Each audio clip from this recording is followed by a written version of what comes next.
Hello दोस्तों, स्वागत है आपका हमारे यूट्यूब चैनल मरीन वर्ल्ड में। दोस्तों, आज के इस वीडियो में हम आपको बताएंगे सोमनाथ मंदिर के इतिहास के बारे में। दोस्तों, वीडियो में आगे बढ़ने से पहले मैं आपसे रिक्वेस्ट करना चाहूँगा कि अगर आपने अभी तक मेरा चैनल सब्सक्राइब नहीं किया है तो इसे ज़रूर सब्सक्राइब कर लीजिएगा और अगर वीडियो अच्छा लगे तो इसे शेयर ज़रूर कीजिएगा।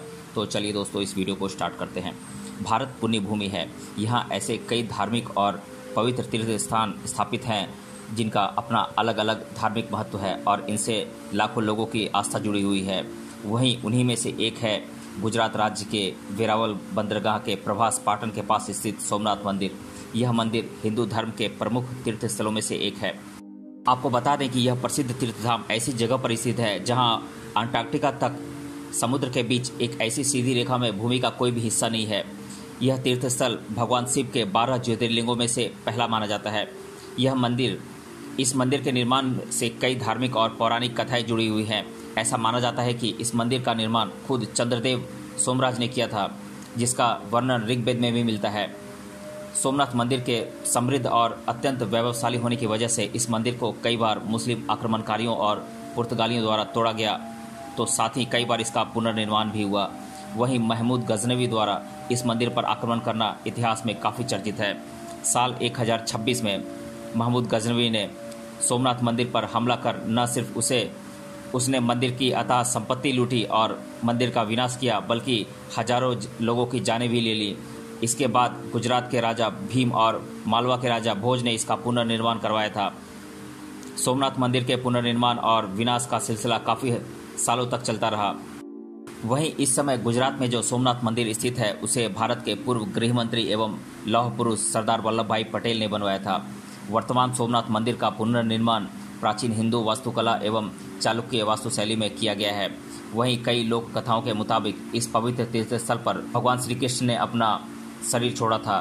तो आइए जानते हैं सोमनाथ मंदिर के इतिहास और इससे जुड़े कुछ अनसुने और रोचक तथ्यों के बारे में।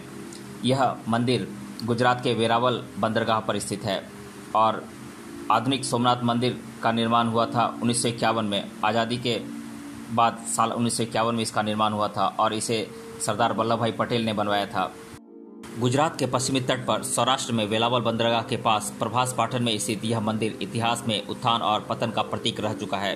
प्राचीन समय में सोमनाथ मंदिर पर मुस्लिम और पुर्तगालियों द्वारा कई बार हमला करके इसे तोड़ा गया और कई बार हिंदू शासकों द्वारा इसे बनवाया गया। आपको बता दें कि सोमनाथ मंदिर एक ईसा से भी पहले का अस्तित्व में था। ऐसा माना जाता है कि इसका दूसरी बार निर्माण करीब 7वीं शताब्दी में वल्लभी के कुछ मैत्रिक सम्राटों द्वारा इसका निर्माण करवाया गया। इसके बाद 8वीं सदी में करीब 725 ईस्वी में सिंध के अरबी गवर्नर अल जुनैद ने इस वैभवशाली सोमनाथ मंदिर पर हमला कर इसे ध्वस्त कर दिया था, जिसके बाद तीसरी बार इसका निर्माण 815 ईस्वी में गुर्जर प्रतिहार राजा नागभट्ट ने करवाया था। उन्होंने इसे लाल पत्थरों का इस्तेमाल कर बनवाया था। हालांकि सोमनाथ मंदिर पर सिंध के अरबी गवर्नर अल जुनैद के हमला करने का कोई पुख्ता प्रमाण नहीं है। इसके बाद 1024 ईस्वी में महमूद गजनवी ने इस अत्यंत वैभवशाली सोमनाथ मंदिर पर आक्रमण कर दिया था। ऐसा कहा जाता है कि भारत यात्रा पर आए एक अरबी यात्री अल बरूनी ने अपने यात्रा वृत्तांत में सोमनाथ मंदिर की भव्यता और समृद्धता का वर्णन किया है, जिसके बाद महमूद गजनवी ने इस मंदिर पर लूटपाट करने के इरादे से अपने करीब 5000 साथियों के साथ इस पर हमला कर दिया था। इस हमले में महमूद गजनवी ने न सिर्फ मंदिर की करोड़ों की संपत्ति लूटी, बल्कि शिवलिंग को भी क्षतिग्रस्त कर दिया और मूर्तियों को ध्वस्त कर दिया था और हजारों लोगों की जानें भी ले ली थी। सोमनाथ मंदिर पर महमूद गजनवी द्वारा किया गया कष्टकारी हमला इतिहास में काफ़ी चर्चित है। सोमनाथ मंदिर पर गजनवी के आक्रमण करने के बाद इसका चौथी बार पुनर्निर्माण मालवा के राजा भोज और सम्राट भीमदेव के द्वारा करवाया गया था। फिर 1093 ईस्वी में सिद्धराज जयसिंह ने भी इस मंदिर की प्रतिष्ठा और निर्माण में अपना योगदान दिया था। 1168 ईस्वी में विजयेश्वरी कुमारपाल और सौराष्ट्र के सम्राट खंगार ने इस मंदिर के सौंदर्यीकरण पर जोर दिया था। हालांकि इसके बाद फिर सोमनाथ मंदिर पर 1297 ईस्वी में दिल्ली के सुल्तान अलाउद्दीन खिलजी के सेनापति नुसरत खां ने गुजरात पर अपना शासन कायम कर लिया था और इस दौरान उसने इस पवित्र तीर्थधाम को ध्वस्त कर दिया था। इसके साथ ही मंदिर की प्रतिष्ठित शिवलिंग को भी खंडित कर दिया और उसमें जमकर लूटपाट की। इसके बाद लगातार इस मंदिर का उत्थान और पतन का सिलसिला जारी रहा। 1395 ईस्वी में इस पवित्र तीर्थधाम पर गुजरात के सुल्तान मुजफ्फर शाह ने लूटपाट की और फिर 1413 ईस्वी में उसके बेटे अहमद शाह ने इस मंदिर में तोड़फोड़ कर तबाही मचाई। इसके बाद इतिहास के मुगल शासक औरंगजेब ने अपने शासनकाल में इस मंदिर को 2 बार तोड़वाने का प्रयास किया। पहला हमला उसने 1665 ईस्वी में किया, जबकि दूसरा हमला 1706 ईस्वी में किया। दूसरे हमले में औरंगजेब ने न सिर्फ इस मंदिर में तोड़फोड़ कर जमकर लूटपाट मचाया, बल्कि कई लोगों की हत्या भी करवा दी। इसके बाद जब भारत के अधिकांश हिस्सों पर मराठाओं ने अपना अधिकार स्थापित कर लिया, फिर 1783 ईस्वी में इंदौर की मराठा रानी अहिल्याबाई ने सोमनाथ जी के मूल मंदिर से कुछ ही दूरी पर पूजा अर्चना के लिए सोमनाथ महादेव जी का एक और मंदिर का निर्माण करवा दिया। वहीं गुजरात में स्थित इस वर्तमान मंदिर का निर्माण भारत के पूर्व गृह मंत्री स्वर्गीय सरदार वल्लभ भाई पटेल जी ने करवाया था, जिसके बाद साल 1951 ईस्वी में देश के पहले राष्ट्रपति श्री राजेंद्र प्रसाद जी ने सोमनाथ मंदिर में ज्योतिर्लिंग को स्थापित किया था। इस साल 1962 में भगवान शिव को समर्पित हिंदुओं का यह पवित्र तीर्थधाम पूर्ण रूप से बनकर तैयार हुआ। इसके बाद 1 दिसंबर 1995 को भारत के पूर्व राष्ट्रपति शंकर दयाल शर्मा ने इस पवित्र तीर्थधाम को राष्ट्र की आम जनता को समर्पित कर दिया और यह मंदिर लाखों लोगों की आस्था का केंद्र बन चुका है। सोमनाथ मंदिर से जुड़ी कुछ पौराणिक और धार्मिक कथाओं के बारे में आइए जानते हैं। धार्मिक शास्त्रों और ग्रंथों के मुताबिक भारत के सबसे प्रमुख तीर्थस्थलों में से एक सोमनाथ मंदिर की स्थापना खुद चंद्रदेव अर्थात भगवान सोम ने की थी। इस मंदिर से एक बेहद प्राचीन एवं प्रचलित धार्मिक कथा भी जुड़ी हुई है, जिसके मुताबिक चंद्रदेव यानी कि चंद्रमा या फिर सोमदेव ने राजा दक्ष प्रजापति की सभी 27 पुत्रियों से शादी की थी। चंद्रदेव की सभी पत्नियों में सबसे ज़्यादा खूबसूरत रोहिणी थी, इसलिए चंद्रमा उन्हें सबसे ज़्यादा प्यार करते थे। वहीं सम्राट दक्ष प्रजापति ने जब अपनी ही पुत्रियों के साथ भेदभाव होते देखा, तब उन्होंने पहले चंद्रदेव को समझाने की कोशिश की, लेकिन चंद्रमा पर इसका कोई प्रभाव नहीं पड़ा। जिसके बाद राजा दक्ष ने अपने अन्य पुत्रियों को दुखी होते हुए देख चंद्रदेव को क्षयग्रस्त हो जाने का अभिशाप दे दिया और कहा कि उनकी चमक और तेज धीमे धीमे खत्म हो जाएगी। जिसके बाद चंद्रदेव राजा दक्ष के अभिशाप से काफ़ी दुखी रहने लगे और फिर उन्होंने भगवान शिव की कठोर आराधना करना शुरू कर दिया। इसके बाद भगवान शिव चंद्रदेव के कठोर तप से प्रसन्न हो गए और न सिर्फ उन्हें अमरत्व का वर प्रदान किया, बल्कि उन्हें राजा दक्ष के श्राप से भी मुक्त किया और साथ ही ये भी कहा कि कृष्ण पक्ष में चंद्रदेव की चमक कम होगी, जबकि शुक्ल पक्ष में उनकी चमक बढ़ेगी। अर्थात चंद्रदेव से भगवान शिव ने यह कहा कि 15 दिन उनकी चमक कम होती चली जाएगी, जबकि 15 दिन उनकी चमक बढ़नी शुरू हो जाएगी और हर पूर्णिमा को उन्हें पूर्ण चंद्रत्व प्राप्त होगा।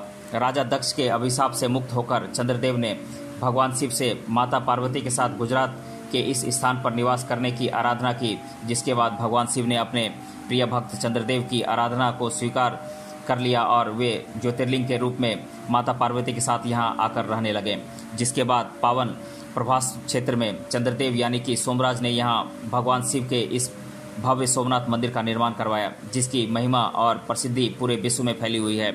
वहीं सोमनाथ मंदिर की ज्योतिर्लिंग की महिमा का उल्लेख हिंदू धर्म के प्रसिद्ध महाकाव्य श्रीमद् भागवत गीता, महाभारत, स्कंद पुराण आदि में भी की गई है। इसके साथ ही इस मंदिर का उल्लेख ऋग्वेद में भी किया गया है। ऐसी मान्यता है कि भगवान शिव के इस प्रसिद्ध ज्योतिर्लिंग के दर्शन मात्र से ही भक्तों के सारे दुख दर्द दूर हो जाते हैं और सोमनाथ भगवान की पूजा आराधना से भक्तों के क्षय अथवा कोढ़ रोग ठीक हो जाते हैं। इसके साथ ही अन्य लोक कथाओं के मुताबिक इसी पावन स्थान पर भालुका तीर्थ पर भगवान श्री कृष्ण आराम कर रहे थे, तभी एक शिकारी ने उनके पैर के तलवे में पद चिन्ह को हिरण की आंख समझकर धोखे से वाहन चलाकर शिकार कर लिया। जिसके बाद भगवान श्री कृष्ण यहीं अपना देह त्याग कर वैकुंठ चले गए। इसलिए इस मंदिर के परिसर में श्री कृष्ण जी का बेहद आकर्षक और खूबसूरत मंदिर भी बना हुआ है। हिंदुओं के इस पवित्र तीर्थस्थल सोमनाथ मंदिर का पुनर्निर्माण वर्तमान में चालुक्य शैली में किया गया है। इसके साथ ही यह प्राचीन हिंदू वास्तुकला का नायाब नमूना भी माना जाता है। इस मंदिर की अनूठी वास्तुकला एवं शानदार बनावट लोगों को अपनी तरफ आकर्षित करती है। इस मंदिर के दक्षिण दिशा की तरफ आकर्षक खंभे बने हुए हैं, जो कि वान स्तंभ कहलाते हैं। वहीं इस खंभे के ऊपर एक तीर रखा हुआ है, जो कि यह प्रदर्शित करता है कि इस पवित्र सोमनाथ मंदिर और दक्षिण ध्रुव के बीच पृथ्वी का कोई भी हिस्सा नहीं है। भगवान शिव का यह पहला ज्योतिर्लिंग सोमनाथ मंदिर 3 हिस्सों में बटा हुआ है, जिसमें मंदिर का गर्भगृह, नित्य मंडप और सभा मंडप शामिल हैं। इसके शिखर की ऊंचाई करीब 150 फीट है। इस प्रसिद्ध मंदिर के पर स्थित कलश का वजन करीब 10 टन है, जबकि इसकी ध्वजा 27 फुट ऊंची है।